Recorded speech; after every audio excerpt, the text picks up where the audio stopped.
आई तुझा आशीर्वाद मालिकेच्या आजच्या भागामध्ये आपण पाहत आहोत. आता यशादा हा अवनीसमोर बसलेला असतो आणि म्हणत असतो, तुम्ही तुमच्या मनाविरुद्ध अजिबात कोणतंही करू नका, काहीही करू नका. बाहेर कसं आणि कशा पद्धतीने समजावून सांगायचं हे सगळं मी पाहतो.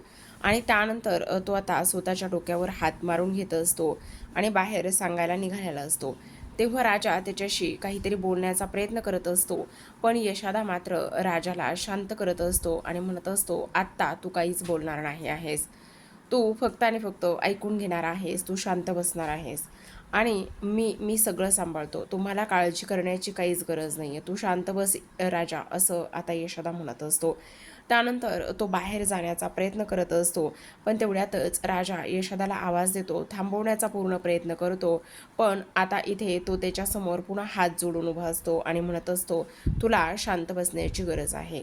दुसरीकडे आपण पाहतो, आता इकडे सुलूला तिची मुलगी निलू दिसलेली असते आणि निल्ली दिसल्यानंतर ती सेल्फी काढत असताना आता इकडे ती म्हणत असते, तुला मी घरामध्ये बसवलं होतं, पण तू आत्ता इथे का आणि कशासाठी आलेली आहेस, तुझी हिंमत कशी झाली इथे येण्याची, असं सुद्धा ती आता इथे बोलू लागलेली असते.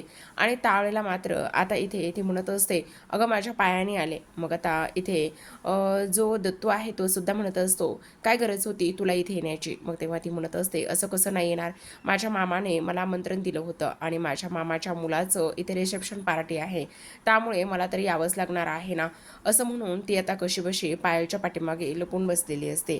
दुसरीकडे आपण पाहतो की आता इथे मात्र ही सुलू म्हणत असते, ह्या धोंड्याच्या पोरा आणि सुनेच्या रिसेप्शनला इथे अजिबात मी चांगलं होऊ देणार नाही. अजून तरी सून इथे आलेलीच नाही. मग सून आली नाही तर काय करायचं. मग दत्तू आता इथे सर्वांसमोर हात जोडतो आणि म्हणत असतो, खरं तर मी तुम्हाला सर्वांना इथे आमंत्रण दिलं, तुम्ही माझ्या सांगण्यावरून इथे आलेला आहात, पण तुम्हा सर्वांचे ना मी अगदी मनापासून इथे आभार व्यक्त करत आहे आणि माफीसुद्धा मागत आहे. त्याचं काय ना, ह्या धोंडूची सून अजून तरी येत नाही, आलीसुद्धा नाही आणि येणारसुद्धा नाही असं मला वाटते. कारण बघा ना, 1 तास जवळपास उलटून गेला तरीसुद्धा तिचा पत्ता नाही आहे. दुसऱ्या बाजूला यशोदा हा आता त्याच्या आईच्या फोटोसमोर जातो आणि म्हणत असतो, आई जेव्हापासून तू इथून निघून गेली आहेस तेव्हापासून, किंवा जेव्हापासून तू ह्या जगातून गेलीस तेव्हापासून आपल्या ह्या घराला बाईचा आशीर्वाद अजून तरी लाभला नाही आहे. आई खरंच का गं, तू गेलीस आणि त्यानंतर ह्या घराला बाईचा आशीर्वाद लाभणारच नाही का गं. आम्ही फक्त दांगटांची 4 पोरं. अगं कसं बसं हे घर सावरलंय. आम्ही सर्वजण लहान असतानाच तू निघून गेलीस आणि त्यानंतर आता आवणीच्या रूपामध्ये कुठेतरी जाऊन ह्या घरात बाईचा आशीर्वाद आला होता. असं वाटत होतं की आता इथे सुलू आत्याचा शाप खोटा ठरेल आणि त्यानंतर दांगट पाटलांच्या घरामध्ये सुद्धा दिवाबत्तीला कोणीतरी बाई येईल. आई आम्ही एवढे वाईट आहोत का गं. आपलं एवढं कोणी मोठं कसं काय इथे पाप करून ठेवलंय हेच कळत नाही. कारण सुलू आत्याने कसा शाप दिलाय गं, आणि तो शाप खरंच खरा होणार आहे का. पण आता ना नाही, बाद झालं. इथे अवनी आणि राजाने ज्या पद्धतीत लग्न केलं आहे ना, त्यामुळे हे सगळं काही झालेलं आहे. पण आता एक मोठा भाऊ म्हणून माझं कर्तव्य आहे, काही जरी झालं तरी ह्या सगळ्या गोष्टी मी सर्वांना सांगणार आणि त्यानंतर अवनीला जास्तीत जास्त त्रास कसा होणार नाही याचंच मी बघणार, असं आता म्हणत असतो आणि रडायला लागलेला असतो. दुसरीकडे सुलू म्हणत असते, हां मी तुम्हाला तेच सांगते सर्वांना, हे बघा आपण इथे आलेलो आहोत, मग कशासाठी आलोत, फक्त आणि फक्त इथे हे सगळं काही पाहण्यासाठी आलोत का. गेली जवळपास किती वेळ झालं आपण इथे ह्यांच्या सुनेची वाट बघतोय, पण ह्यांची सून मात्र अजून तरी आली नाही आहे. मग कशासाठी आणि इथे का थांबायचं, चला म्हणते मी. मग आता इथे पाण्याला राग येत असतो. पाण्याला म्हणत असतो, नाही मला तर आता ना ह्या सुलू आत्याचा अजूनच राग येतोय, असं वाटतंय जावा आणि तिच्या तोंडामध्ये ना कापसाचा बोळाच कोंबावा. त्यावर छोटू म्हणत असतो, हो मला सुद्धा तसंच वाटतंय, पण आपली वहिनी यायला पाहिजे. एकदा का आपली वहिनी आली ना मग सगळं काही व्यवस्थित होईल आणि वहिनी आल्यानंतर खऱ्या अर्थाने सगळी मजा येणार आहे, असं सुद्धा आता इकडे तो बोलू लागलेला असतो. आता हे सर्व काही बोलत असताना आपण पाहतो की इथे आता लगेचच हे जो काही पाण्यात आहे तो म्हणत असतो, पण आता आपली वहिनी वेळेत यायला हवी ना. एकदा का आपली वहिनी वेळेत आली की मग सगळं काही व्यवस्थित होईल आणि त्यानंतर मग खरी अर्थाने खरी मजा येणार आहे, असं सुद्धा आता इकडे तो बोलत असतो. आता हे सगळं काही बोलून वगैरे झाल्यानंतर आपण पाहतो की इकडे आता ही सुलू म्हणत असते, पण बघा ना, मी तर म्हणते ना, ह्या दांगट पाटलांच्या घराला कोणाचाही कधीच आशीर्वाद लाभणार नाही आहे आणि तो लाभायला सुद्धा नाही पाहिजे, असं सुद्धा आता इकडे ती बोलत असते. आता हे सगळं काही बोलून झाल्यानंतर आपण पाहतो इथे आता लगेचच ही सुलूची मुलगी म्हणजेच निम्मी म्हणत असते, खरं पाहायला गेलं ना तर इथे काही जरी झालं ना तरी एक गोष्ट मात्र महत्त्वाची आहे की इथे आपण दोघीजणी जाऊया आणि आपण दोघीजणी गेल्यानंतर ना बघूयात की काय होतंय आणि काय नाही ते. आणि त्याहूनही सगळ्यात महत्त्वाची गोष्ट म्हणजे की आता काही जरी झालं ना तरी सुद्धा इथे आपण वहिनीला किंवा अवनी वहिनीला तयार करून आणूयात असं सुद्धा आता इकडे ते बोलत असतात. त्याचबरोबर इकडे आता राजाला अजूनच वरचीवर टेन्शन यायला लागलेलं असतं, कारण बाहेर मात्र खूप जास्त इथे राडा आणि ते सगळं काही सुरू असतं. त्याचसोबत आपण पाहतो की आता इथे हे सगळं काही होत असताना राजा रडत असतो आणि तेवढ्यातच इथे पायल आणि त्याचबरोबर निली ह्या दोघी जणी आता आवडीकडे जात असतात. तेवढ्यातच आता इथे यशोदा रडत असताना त्याला दिसतो आणि यशोदा रडत असताना दिसल्याबरोबर इथे आता ती विचारत असते की काय झाले, तू रडतोयस का, सगळं काही ठीक आहे ना. मग तो म्हणत असतो हो सगळं ठीक आहे, रडण्याची वगैरे काही गरज नाही आहे तुला, आणि तुला आज तुझ्या आईची आठवण येते का, हे बघ मामीची आठवण येणं अगदी साहजिक आहे, पण तू अजिबात काळजी करू नकोस ना, सगळं काही ठीक होणार आहे, असं सुद्धा आता इकडे तो बोलत असतो. आता हे सगळं काही बोलून झाल्यानंतर आपण पाहतो की ह्या दोघी जणी अवनीकडे आलेल्या असतात. जेव्हा या दोघी जणी अवनीकडे येतात तेव्हा त्या म्हणत असतात, अगं बाई, ओ थोरल्या जाऊ बाई, तुम्ही तर अजून तयार सुद्धा झाला नाही तर काय काय तुमचा इरादा काय आहे, अजून सुद्धा तयार झाला नाहीत आणि बाहेर सगळेजण तुमची वाट बघतायत, मग तुम्हाला तयार कधी व्हायचं आहे आणि काय हे. आणि त्याचबरोबर इथे आता ती म्हणत असते, मला वाटतंय तुम्ही तयार का झाला नाही येतं, का तुम्हाला बहुतेक साडी नेसता येत नाही बरोबर ना, त्यामुळे तुम्ही तयार झाला नाही. अहो पण तुम्ही मला सांगायचं ना तुम्हाला साडी नेसता येत नाही म्हणून, मग मी तुम्हाला मस्त अशी साडी नेसवली असते ना. त्याचबरोबर आता इकडे अवनी म्हणत असते, नाही नाही तसं काही नाही आहे, मग तुम्ही का नाही तयार झाला. अहो सगळेजण बाहेर तुमची वाट बघतात आणि तुम्ही आणखी अशाच उभ्या आहात, किती सुंदर साडी आहे, असं इकडे ती बोलत असते. आता हे सगळं काही बोलून झाल्यानंतर आपण पाहतो की इथे आता लगेचच ती म्हणत असते, पण ऐका ना, तुमचे जेव्हा बाबा आले होते ना आणि तुमचे बाबा आल्यानंतर जो काही ते घाट घातला होता ना तुमच्या बाबांनी, त्याचा व्हिडिओ तुम्हाला बघायचा आहे का, थांबा एकच मिनटं, असं म्हणून नमीच्या मोबाईलमध्ये तो व्हिडिओ असतो आणि तो व्हिडिओ आता इकडे लगेचच ती प्ले करते आणि दाखवत असते कशा पद्धतीने इथे आता चंद्रकांतने अवनीच्या बाबावरती राजाच्या बाबावरती बंदूक रोखून धरली होती आणि कशा पद्धतीने त्यांना जीवे मारण्याची धमकी दिली होती. पण त्यावेळेला राजा म्हटला होता की नाही, तुम्ही माझ्या बाबाला असं नाही करू शकत वगैरे. आणि त्यावेळेला धोंडूने सांगितलं होतं की आता तर माझ्या पोरगा इथे नाही आहे आणि तुमची पोरगी सुद्धा इथे नाही, पण जर खरंच माझ्या पोराने जर इथे तुमच्या पोरीबरोबर लग्न करून तिला घरामध्ये जर आणलं ना, तर खोटं नाही सांगत, अख्ख्या गावाला मी गाव जेवण देईल आणि त्याचबरोबर दणक्यात तिचा गृहप्रवेश सुद्धा करेल, असं स्पष्टपणे सांगितलेलं असतं. आणि तोच व्हिडिओ अवनी बघत असते. दुसरीकडे आता इकडे आपण पाहतो आता सुलू म्हणत असते, ए धोंड्या काय चालले, बघितलंस ना किती उशीर झालाय, मला नाही वाटत तुझी सून आता बाहेर येईल म्हणून. अरे तुम्हाला ना बाईंचा आशीर्वाद लाभलाच नाही आणि कधी तो लाभणार सुद्धा नाही, ही गोष्ट तुम्ही का म्हणून ध्यानात ठेवत नाहीयेत, असं सुद्धा आता इकडे ते बोलत असतात. आता हे सगळं काही बोलून झाल्यानंतर धोंडू म्हणत असतो, हे बघ सुले, तू गप्प बस हा, उगाचच नाही ते बोलू नकोस, आणि माझी सून येणार आहे ती तयार होते ना.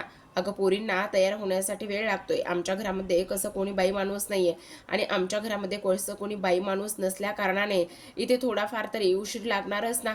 तेव्हा आता इकडे हे दोघेही जण बहीण भाऊ म्हणत असतात, सुलू आणि दत्तू म्हणत असतात, मला तर असं वाटतंय ना की पोरगी पळूनच गेलेली असावी किंवा ही पोरगी येऊच नाही असं मला वाटतंय आणि ती येणार सुद्धा नाही असं सुद्धा मला वाटतंय, असं सुद्धा आता इथे ती बोलत असते.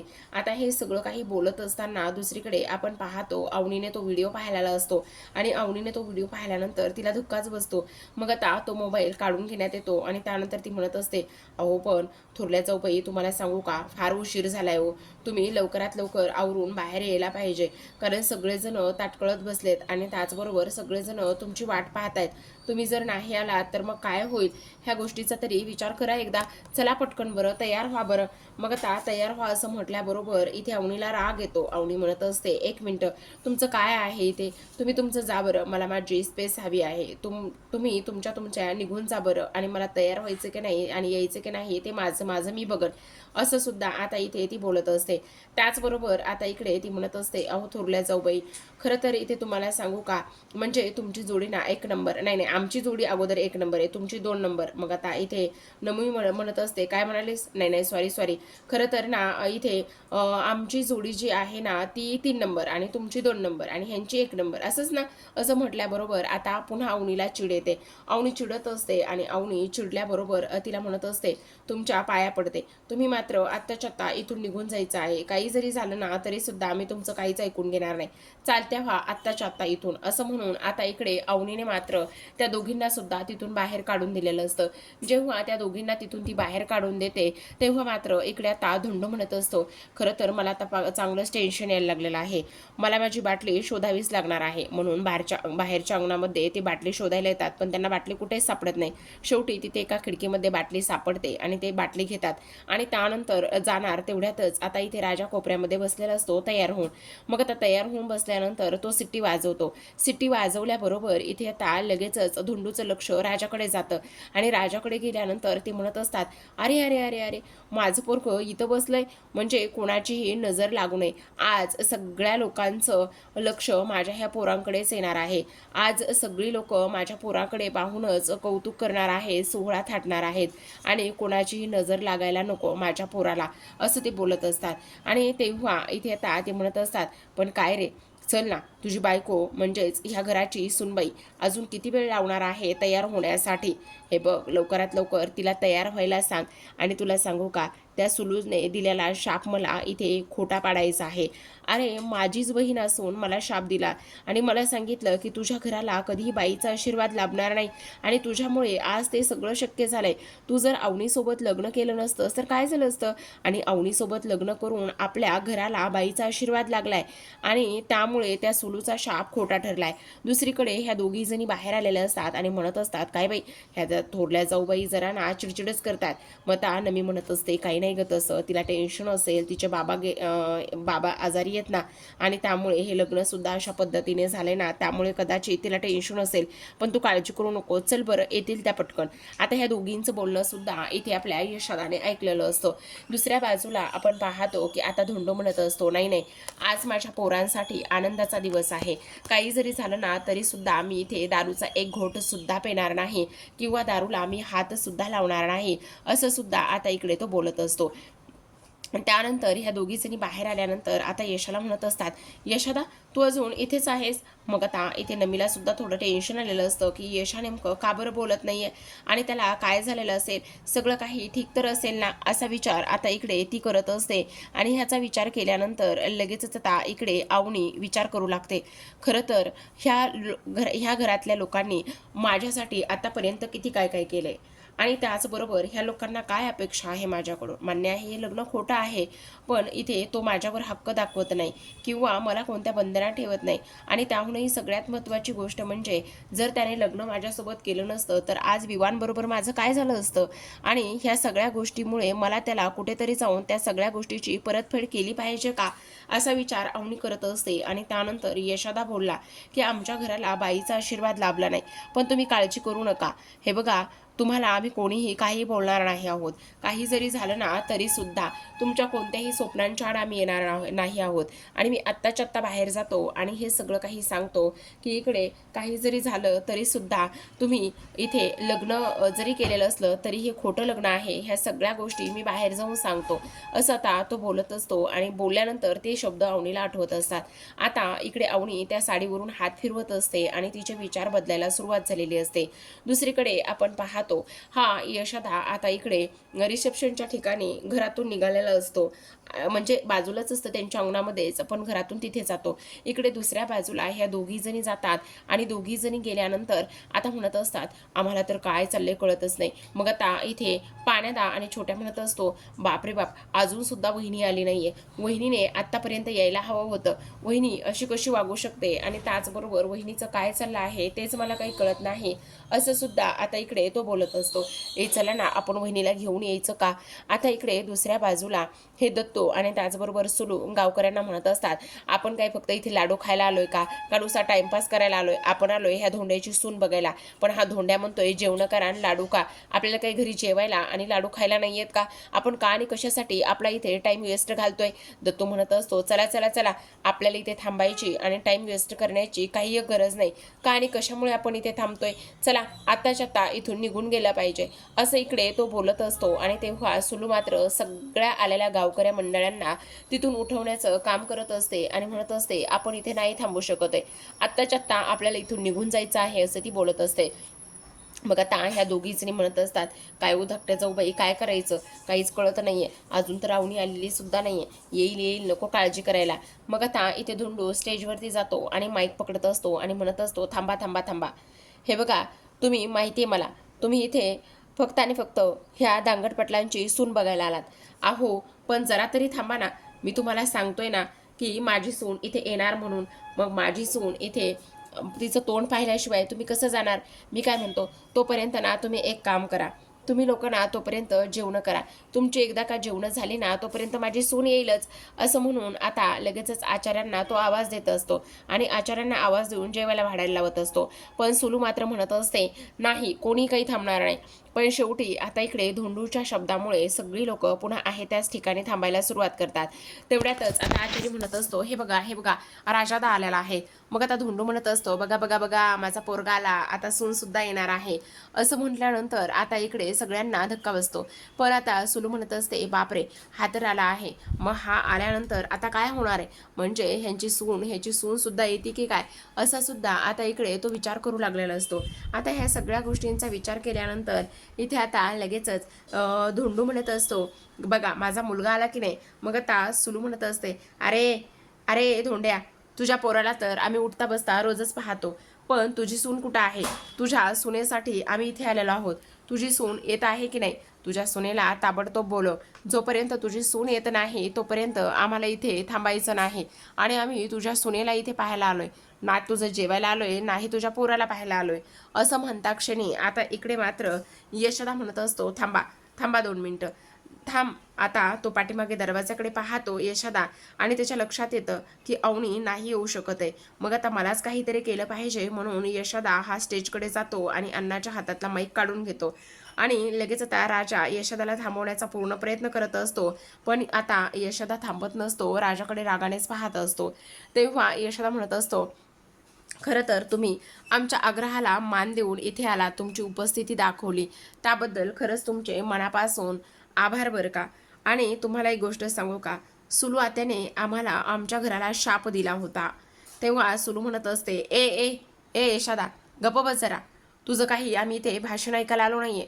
काय काय चाललंय काय तुझं. तू हे भाषण आणि ह्या सगळ्या गोष्टी का आणि कशासाठी करतोय. आम्हाला तुझं भाषण नाही ऐकायचं. मग तेवढ्यातच आता अण्णा म्हणजेच धोंडू अण्णा माईक काढून घेतात. पण यशोदा म्हणत असतो त्याचं काय झालंय ना, सुलू आत्याने आमच्या घराला शाप दिला होता आणि सुलू आत्याने दिलेला शाप हा खोटा ठरतच होता. जेव्हा आमच्या घरामध्ये राजाने अवनीबरोबर लग्न केलं आणि राजाने अवनीबरोबर लग्न केल्यानंतर तो शाप अक्षरशः खोटा सुद्धा ठरला होता.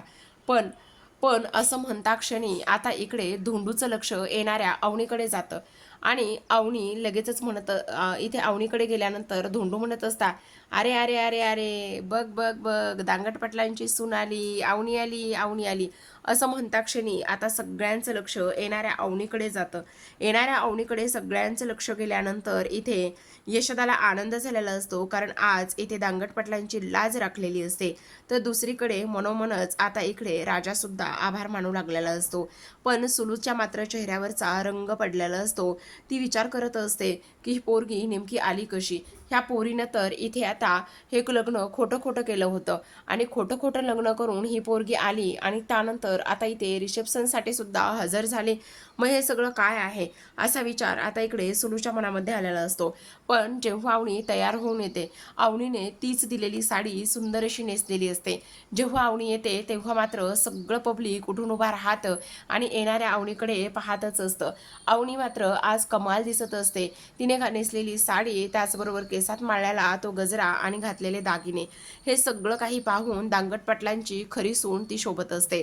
आता अवनी लगेच स्टेजवरती जाते, कारण ह्या दोघी जणी तिच्याकडे धावतच जातात आणि तिला स्टेजवरती घेऊन येतात. अवनी स्टेजवरती जाते आणि तेव्हा राजा तिला हात देत असतो. मग आता सुलूचा चेहरा पाहण्यासारखा झालेला असतो.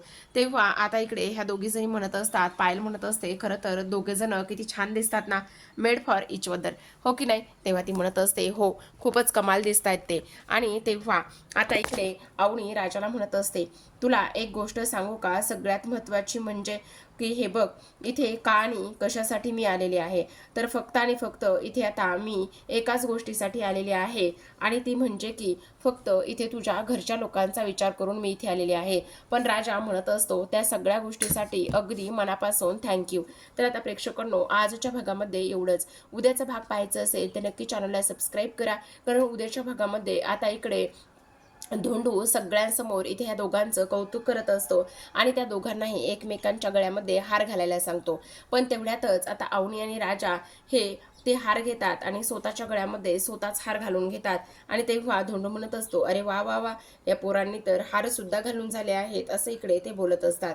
त्याचसोबत आता इकडे धोंडू एक खूप मोठी अनाउन्समेंट करत असतो आणि ती म्हणजेच की इथे आता तो म्हणत असतो, आता ह्या दोघांचं सुद्धा लग्न झालं, पण ते कोर्ट मॅरेज झालं. आपण किंवा मी किंवा तुम्ही सुद्धा ह्या दोघांचं सुद्धा लग्न कसं झालं, काय झालं, ह्या गोष्टी पाहिल्या नाहीयेत. आणि त्यामुळे आता मी असं ठरवलं आहे की आता ह्या दोघांचं सुद्धा पुन्हा एकदा लग्न लावून द्यायचं आहे.